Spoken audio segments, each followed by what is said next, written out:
Now it's time for the last word with the great Lawrence O'Donnell. Good evening, Lawrence. Rachel, it's not just what you think. It's what I think, too, about Blue Sky, which is why I followed you to Blue Sky. Rachel, so this was one of those nights when I'm walking through the hallways to get here, and the silent TV monitors that I'm walking by show you with some pretty important breaking news about birthright citizenship, and I can't hear a word of it. All I know is there's this thing at the bottom of the screen that says, you know, this really important thing has happened. I've taken a quick look at the breaking news report on it, and it's a Trump-appointed judge is saying, no, you know, this case can be handled through the standard procedures and it's not an emergency. We don't have to go into an emergency mode to deal with your attempt to hand rewrite the Constitution. Yeah, and it's very well written. It's written like in non-legalese. Yeah. Judges are charged to reach their decisions apart from ideology or political preference. When we decide issues of significant public importance and political controversy, hours after we finish reading the final brief, we should not be surprised if the public questions whether we are politicians in disguise. In recent times, nearly all judges and lawyers have attended seminar after seminar discussing ways to increase public trust in the legal system. Moving beyond wringing our hands and wishing things were different, one concrete thing we can do is to decline to decide or pre-decide cases on an emergency basis when there is no emergency warranting a deviation from our normal deliberate practice. Because they are going to appeal this on an emergency basis to the Supreme Court. And here's this appeals court judge in the Ninth Circuit being like, this is a lot of things. An emergency is not one of them. You're just trying to change the Constitution. Yeah, and this is the same Supreme Court that was in absolutely no rush to hear Jack Smith's appeal to the Supreme Court about the whole issue of presidential immunity. They wanted to deal with that one as slowly as they possibly could. Yeah. But this one is Trump trying to change the Constitution so you're no longer an American if you're born in America. Mm-hmm. The idea that this has to be taken up on some emergency basis. I mean, we'll see what the Supreme Court does as Justice Department tries to rocket this to the Supreme Court. But this pushback from this three-judge panel at the Ninth Circuit is pretty strong. Yeah, Trump's on a losing streak with this one so far. Yeah. Yeah. Thanks, Lawrence. Thank you, Rachel. Thank you. Well, today at 2:31 p.m. exactly, the White House posted on social media, congestion pricing is dead, Manhattan and all of New York is saved, long live the king, President Donald J. Trump. And I'm sparing you what was attached underneath those utterly insane words. It was a deeply perverse rendition of Donald Trump on what was designed to appear to be a fake Time magazine cover with him wearing a gold crown that he imagines kings wear every day. There was a time when New York City was governed by the King of England, but the people living in New York City and the other colonies joined together to kill as many British soldiers as necessary to remove a king from their lives forever. Of course, not a single Republican objected to anything about that social media posting today. And although Republicans will constantly tell you that government is best, when left to the state and local officials, especially on healthcare issues or education, for example, education should be as local as possible. None of those Republicans objected today about Donald Trump interfering in the most local possible issue, traffic jams. At the beginning of this year, New York City tried something that I, for one, did not think was going to work, and I thought was going to be a lot of political trouble.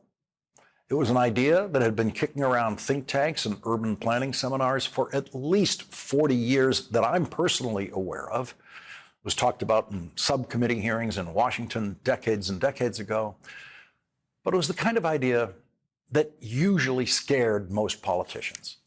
The New York politicians who supported the idea in the state legislature and got and the ones who supported in the city got very scared of the idea, the closer it came to being a reality. The idea of congestion pricing to try to control traffic in Manhattan. So they delayed the idea. They delayed the idea, that long-held dream of urban planners, congestion pricing, in effect, electronic tolls invisibly applied to cars venturing below 60th Street in Manhattan.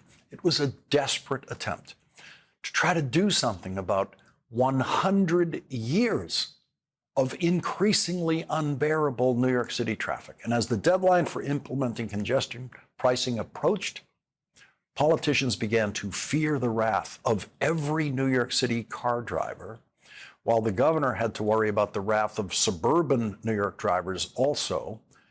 Politicians who supported congestion pricing as the implementation day approached worried that they wouldn't get any gratitude at all from most New York City residents who don't even own cars. New York City is the only city in the country where most people do not own cars. And at the last minute, they dramatically reduced the toll pricing in the congestion pricing plan. And the first day that congestion pricing went into effect in New York City, a miracle was upon us. I got into a car in Lower Manhattan and speeded up to Midtown on the FDR Drive at the highway speeds that road was designed to allow for the first time in my life. The ride that normally would take at least 45 minutes took 20. I went into an office where the first person I spoke to was from Staten Island. Her commute to Midtown Manhattan usually was at least 90 minutes each way, sometimes 2 hours. And that day, for the first time in her life, it was 45 minutes, and she wasn't even driving. She was riding the express bus from Staten Island, and that's when I realized congestion pricing just might turn out to be the most popular thing that has happened in government in New York City in a very long time, because the bus riders were very happy. New York City roadways intersect with the interstate highway system. So there are 3 levels of governmental interest involved in congestion pricing: the government of New York City, the government of New York State, and the federal government. Within a couple of days, most people in New York politics breathed a huge sigh of relief, realizing that not only had the plan worked exactly as intended, even better than intended by breaking gridlock, but it could end up being the most popular thing they've ever done. President Biden signed off on the federal government's okay for New York City's congestion pricing plan last year. And today, 2:31 p.m., Donald Trump announced that the king was ending it all, or trying to end it. Donald Trump revoked the federal approval of congestion pricing, and Governor Hochul announced that New York was rushing into court to try to preserve the only new thing ever devised to reduce traffic in New York City in Donald Trump's entire 78 years of life. The only thing that has actually worked. At a press conference about Donald Trump's attempt to block congestion pricing this afternoon, Governor Hochul was asked a 2-part question about 2 different things. And what would it take for you to determine that Mayor Eric Adams was no longer able to govern New York City? I'm ignoring the second part of the question because I said that's another day. Okay, the first part of the question, which we missed, was actually about congestion pricing. And then there was a question thrown in there about Eric Adams, which the governor then didn't want to answer. The governor then turned to legal experts with help for the questions about congestion pricing and where that case was going to go. Now, it has been falsely reported day in and day out, pretty much everywhere in the news media, that the governor of New York has the power to summarily fire the mayor of New York. That is not true, as I explained here last night, but it bears explaining again, since it's apparently a difficult lesson for people to learn, especially in the news media. The governor of New York only has the power to initiate a process that has never been tried before to remove the mayor of New York only after a hearing in which the mayor would be allowed to defend himself and be represented by as many lawyers as he wants, who would be allowed to call as many witnesses as they want. The rules for such a hearing do not exist. They would have to be created by the governor, because in this kind of hearing, which has never occurred, the governor plays the role of the judge and therefore would have to be there every minute. The governor also plays the role of the prosecutor in that hearing, presenting the evidence against the governor. And the governor plays the role of the jury in that hearing and would have to make the final fact-finding and render a verdict. Every aspect of that process that has never been used before and has been never tested for due process, every bit of it could be appealed in court. And such appeals could be fought all the way to the United States Supreme Court, and that could take years. So, no, the governor does not have the power to fire the mayor. Just have a hearing about the possibility of removing the mayor. And in that hearing, if the governor decided to have one, she would not be able to use any of the criminal evidence collected by the FBI and presented to a federal grand jury, which led to the criminal indictment of Mayor Eric Adams on bribery and other charges. So there would be zero criminal evidence available to the governor to consider in such a hearing. Zero. And so the magic bullet firing scenario that you've been hearing from people who literally in every real sense don't know what they're talking about is impossible. Also, at exactly 2:31 p.m. today, the Trump White House issued their proclamation from their king about congestion pricing. Exactly 2:31 p.m. And at that very minute, Mayor Eric Adams was testifying under oath for the very first time in the criminal case of United States of America versus Eric Adams. Federal Judge Dale Ho, who has been presiding over the case of the United States of America versus Eric Adams, was hearing a motion by Donald Trump's Justice Department to just dismiss the charges against Mayor Adams, a motion that was opposed by all of the New York City federal prosecutors who were handling the case. In all, 8 federal prosecutors in New York City and Washington have resigned over what they believe is an illegal scheme to dismiss the case for political purposes.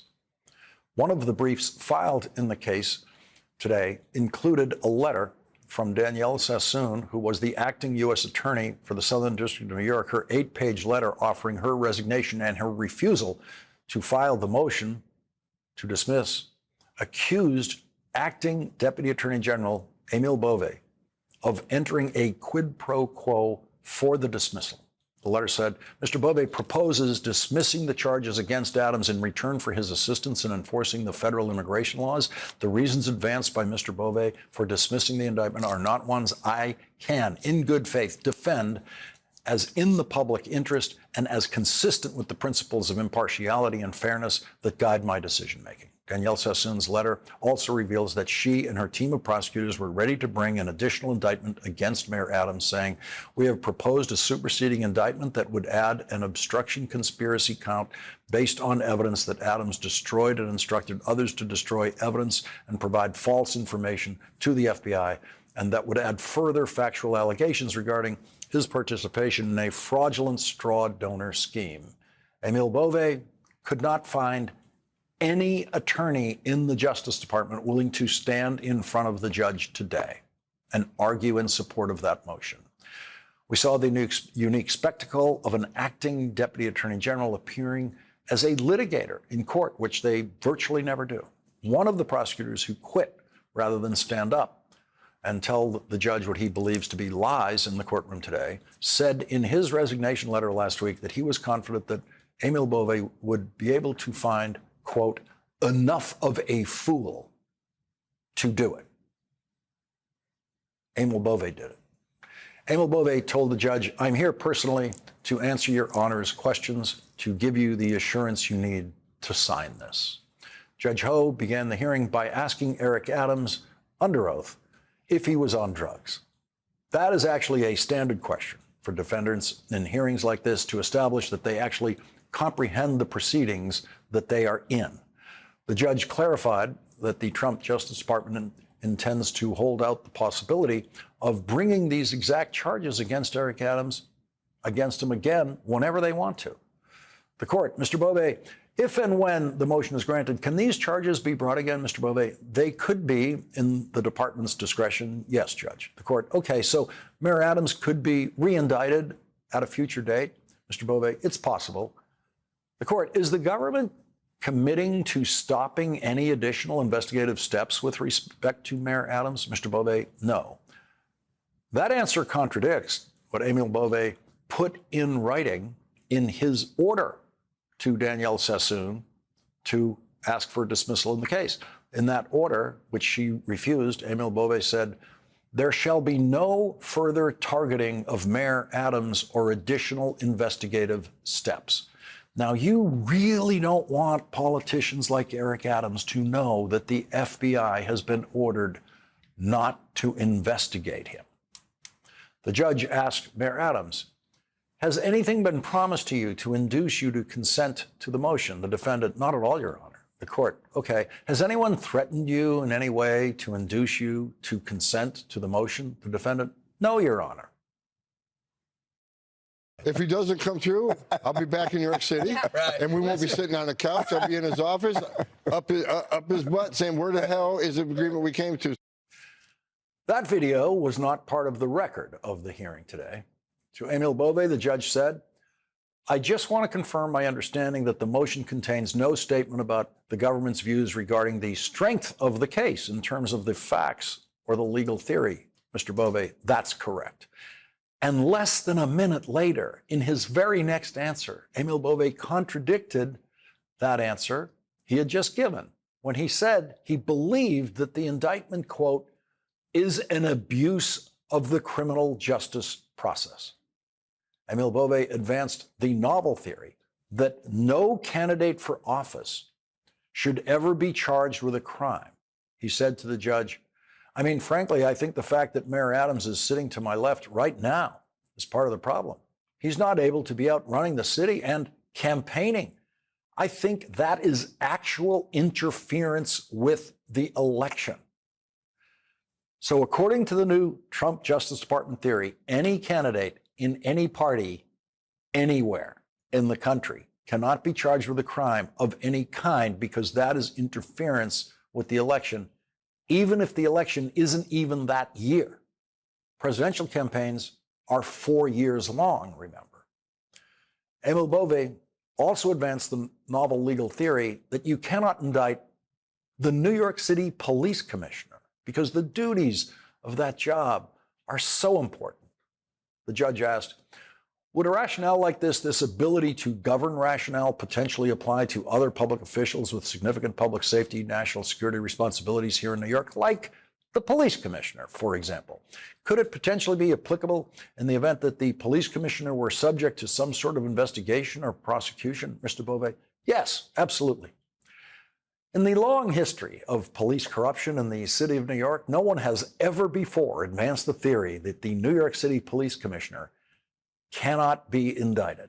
The last New York City Police Commissioner to go to prison was Mayor Rudolph Giuliani's police commissioner, Bernard Kerik, who decades later was, of course, pardoned by Donald Trump. Leading off our discussion tonight is Andrew Weissmann, former FBI General Counsel and former Chief of the Criminal Division in the Eastern District of New York. He's also an MSNBC legal analyst. Adam Klasfeld is also with us. He was in the courtroom covering today's hearing for us. And Adam, I'm just going to begin with the way this played out in the courtroom. The transcript, which I've read, shows the judge being very, very careful and solicitous to Bove as much as he possibly could, very polite, not turning over his cards in any way about what he was actually thinking about it.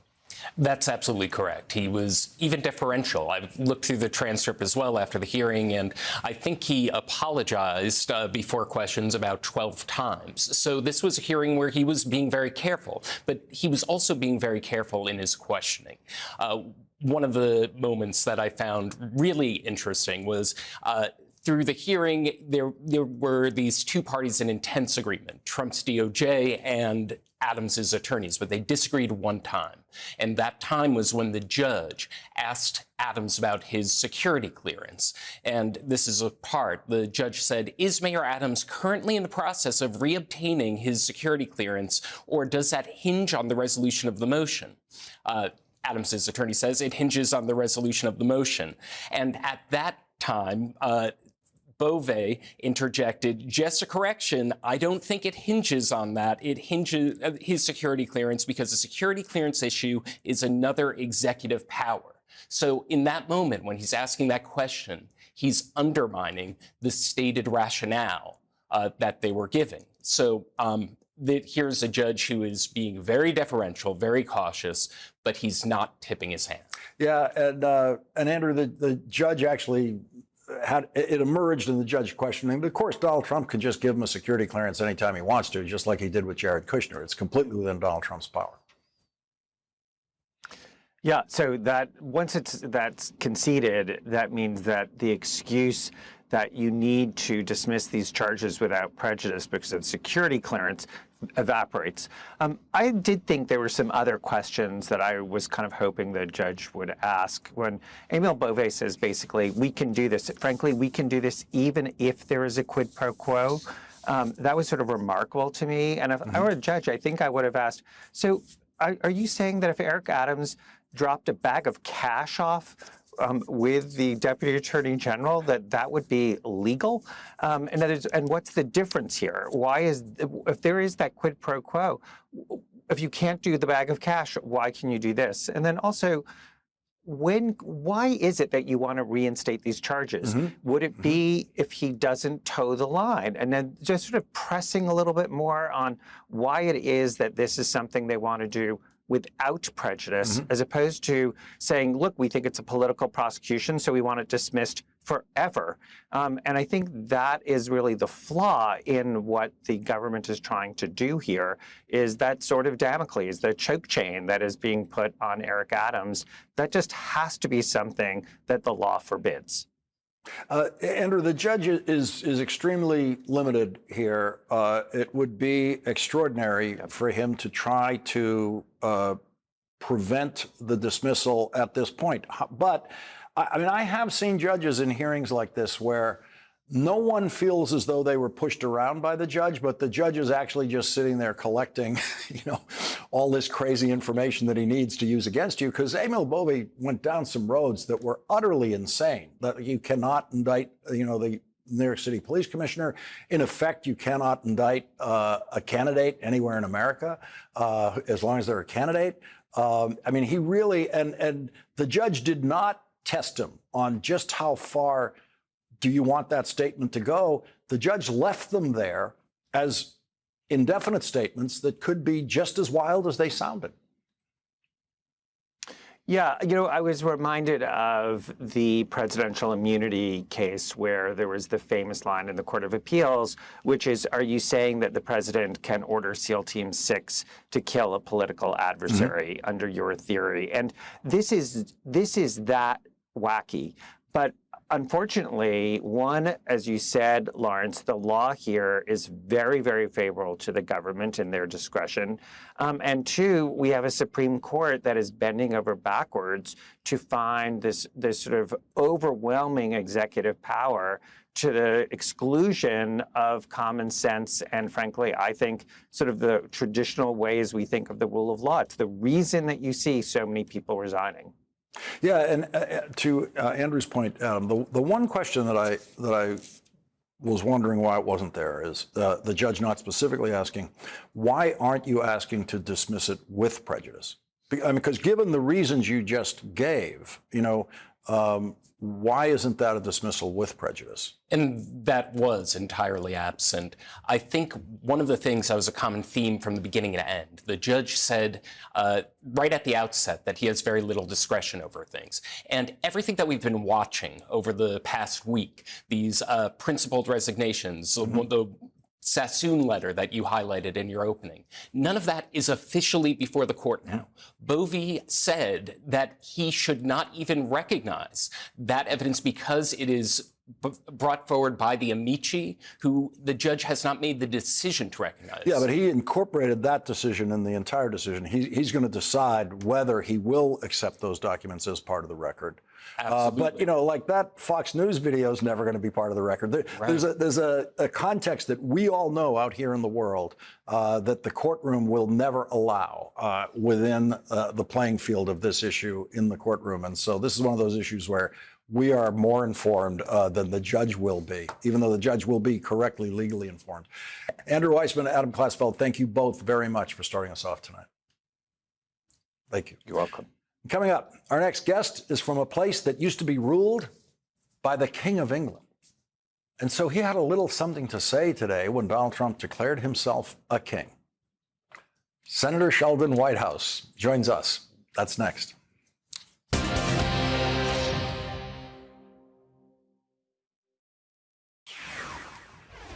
Elon Musk's crew now has access to classified material in some government agencies. Today, The Atlantic reports an employee in senior leadership at USAID told us that Elon Musk's Department of Government Efficiency now has full, unrestricted access to the agency's digital infrastructure, including total control over systems that Americans working in conflict zones rely on, the ability to see and manipulate financial systems that have historically awarded tens of billions of dollars and perhaps much more. The employee's account, along with the accounts of several others across federal agencies, offers the clearest portrait yet of just how deep the Department of Government Efficiency has burrowed into the systems of the federal government and the sensitive information of countless Americans. NBC News reports that employees from Elon Musk's team are now at the Pentagon, arriving for the first time yesterday. Pentagon officials are refusing to share their names or explain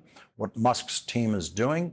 And the most conservative so-called think tank in Washington, the Cato Institute, said today Elon Musk is not going to find waste, fraud, and abuse at Social Security. Cato said the amount of fraud is likely minuscule. And oh yeah, Donald Trump said he's a king today. Joining us now is Democratic Senator Sheldon Whitehouse. He's a member of the Senate Judiciary Committee, Finance Committee, and the Budget Committee. He's the top Democrat on the Environment and Public Works Committee. Senator, thank you very much for joining us tonight. And I know you are from a part of our world, Rhode Island, that used to be ruled by the King of England. And I noticed that you took notice today of Donald Trump declaring himself a king. Yeah, I thought it was a little bit preposterous what he was saying and took a little poke at it. USAID, in all of the work it does, at certain points intersects with classified information, as obviously the Pentagon full of classified information. We're going to have absolutely no idea what the Musk crew is up to with any of that. No, but what we do know, as the Musk crew, who I refer to as the Muskrats, that when they go into all of these different government data systems, whether it's our healthcare data, our Social Security data, our Labor Department data, or now USAID data, they have an undeniable motive, which is that the tech bros who were there at Trump's inauguration and Elon Musk, their whatever he is, boss, I guess, they think this data is immensely valuable. Mm-hmm. They operate systems in which data is the coin of the realm. And as they go into AI, more data becomes more valuable. And so question one is, are they building in backdoors? Particularly if you have something like God mode or administrator mode, you have the ability to actually change the wiring of how the system runs. And you can put in a backdoor so you can get in later and then exfil data that you want, or let somebody else do that. So there's a huge data security problem, and they have a huge motive to violate Americans' privacy and all of these things. Then you get into separate issues of, do they really have the authority to be there? Do they have the security clearances to be there? Are they competent to mess in these complex systems and not do something inadvertently stupid? And there's no way to find out much of anything about all of that because the whole thing is shrouded in secrecy. Well, I think we do know that there's no positive answer to any of those questions. Of course, they're all capable of being wrong, looking at something they've never seen before, working with things they've never seen before. They obviously had no comprehension of Social Security data and how that works, and they kept thinking they were staring at 150-year-old people in there getting Social Security checks, which they're not, because they don't know what they're looking at. Yeah, and so the gradient here is somewhere between, let's hope only a small amount of bad stuff happens from all of this, over to they break something really big, or they leave an access into the data that they themselves or tech bros or perhaps even foreign interests can find a way into. And as best I can tell, there's nobody in the government who's watching that, who is checking on that, who is going to go back and try to see what patches need to be made. If you had a break in a corporate system, the first thing you do would be to bring the IT experts in and try to make sure that your systems had not been corrupted, had not been compromised. And there's no sign of anybody trying to do that either. Senator Sheldon Whitehouse, I've got to squeeze in a commercial break here. When we come back, I want to ask you about something Donald Trump is doing we've never seen before. He's trying to be the first American president to change sides in the middle of a war. That's next. The United States of America has never changed sides in the middle of a war. The classic model for changing sides in the middle of a war is the big mistake Adolf Hitler made in World War II when he decided to turn against his ally, the Soviet Union. After Soviet dictator Joseph Stalin got over the initial shock of Hitler changing sides in the middle of the war, he joined in an alliance with Great Britain and eventually the United States to crush Adolf Hitler. Donald Trump has already changed sides in the war in Ukraine, and now it's just a question of whether he can get the rest of the American government to change sides with him for the first time and betray the people of Ukraine. Yesterday, in a flight of sheer dementia, Donald Trump blamed Ukraine for starting the war, which began only when Russia invaded Ukraine. That is exactly like blaming Poland for starting World War II when Adolf Hitler invaded Poland. It's exactly the same thing. And no one in human history has blamed Poland for starting World War II, not even Adolf Hitler.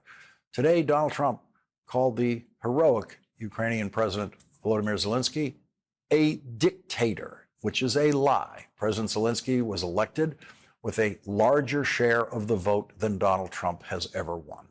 And Donald Trump continues to tell the lie that millions of Russians and Ukrainians have been killed in the war. The last time millions were killed in a war in Europe was World War II. Once again, the total number of war dead on the Ukraine side is 46,000. The total number of war dead on the Russian side is 854,280. Not millions. Still with us, Senator Sheldon Whitehouse, who's just returned from the Munich Security Conference. Senator, today some Republicans disagreed. You know, they're careful about their language, but they certainly disagreed with Donald Trump about calling Zelensky a dictator. Yeah, I think most all disagree. I will tell you that in the meetings we had in Munich, there was a very substantial array of Republican senators, including very senior ones like Lindsey Graham, who runs the Foreign Ops account for appropriations, the chairman of the Armed Services Committee, the chairman of the Foreign Relations Committee. And what our guests heard over and over again was their absolute support for Ukraine and for victory in Ukraine. The House Chairman of Armed Services, Mike Rogers, even said any resolution to this has to be a defeat for Vladimir Putin and has to be seen to be a defeat for Vladimir Putin. So it's going to be a real test of what you might call Trump-servience in the Republican Party to see how many will push back against this. We are already seeing pushback. Trump is, he's flagrantly lying. And the worst thing is that not just that a president of the United States is lying about something where he's obviously lying, but that his lies track perfectly with the talking points of Vladimir Putin. So if you go back to, remember Trump-Russia? The Mueller report said there was Trump-Russia. Bipartisan Senate intelligence report said there was Trump-Russia. Repeated trials brought in evidence showing there was Trump-Russia. There was, is, and ever shall be Trump-Russia. This is Trump-Russia rearing its ugly head again. And I think a lot of my colleagues on the Republican side are going to be pushing back hard behind the scenes on the White House in the days ahead. Senator Whitehouse, I just tried to write the word Trump-servience without looking down so I could keep my eye contact with the camera, and it actually came out pretty good on my notes, but now I'm going to write it more carefully. Thank you for that word. You'll be hearing it here. Senator Sheldon Whitehouse, thank you very much for joining us tonight. Thank you. And coming up, the Republicans are very close to putting in writing exactly how much they want to cut from Social Security, Medicare, and Medicaid, even though Donald Trump has promised never to cut those programs. That's next.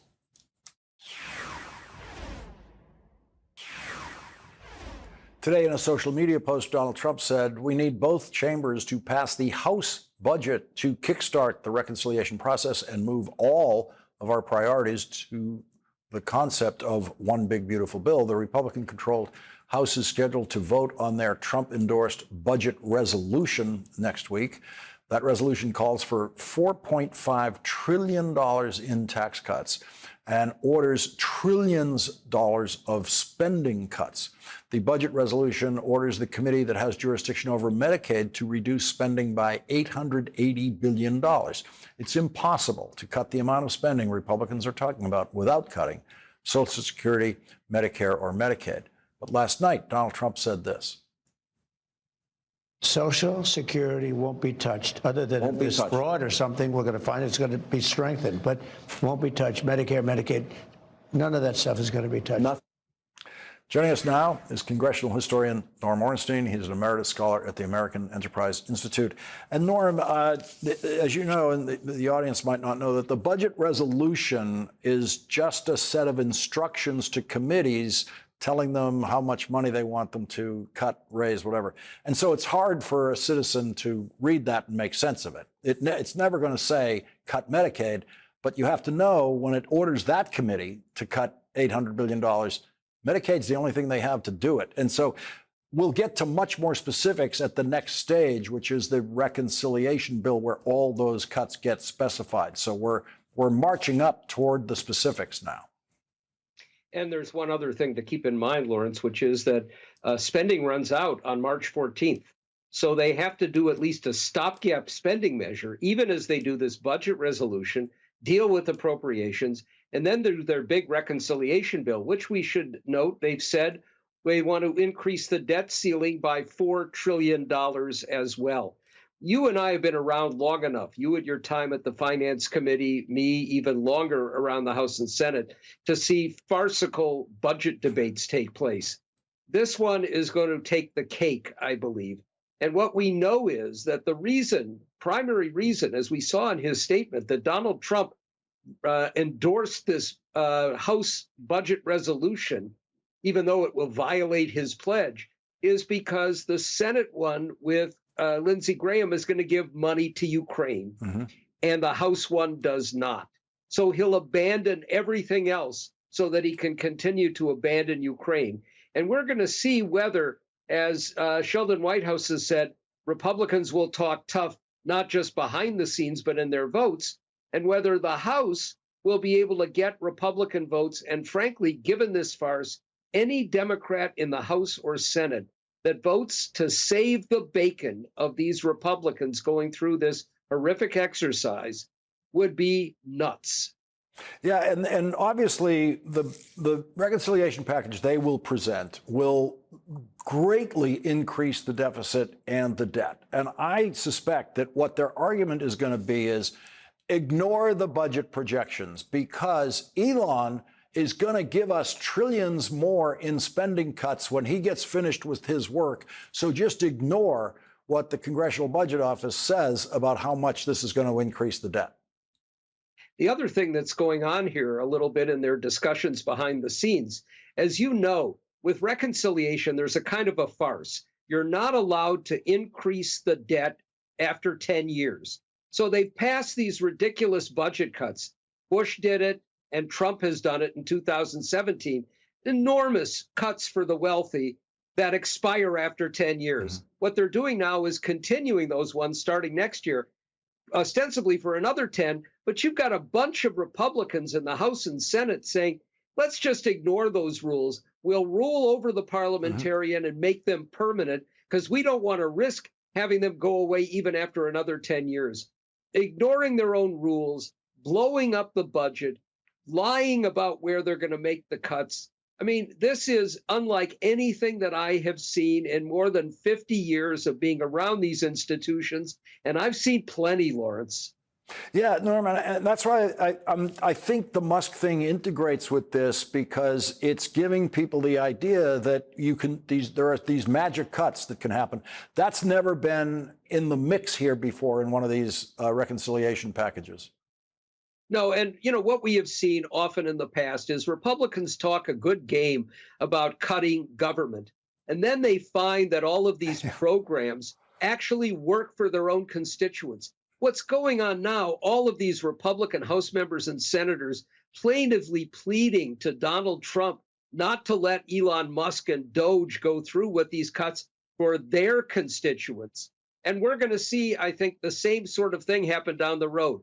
Let them decide their own fate and fail at it, and let's make sure that it's on the backs of those Republicans and Trump and Musk. Norm Ornstein, thank you very much for joining us tonight. Thanks, Lawrence. We'll be right back.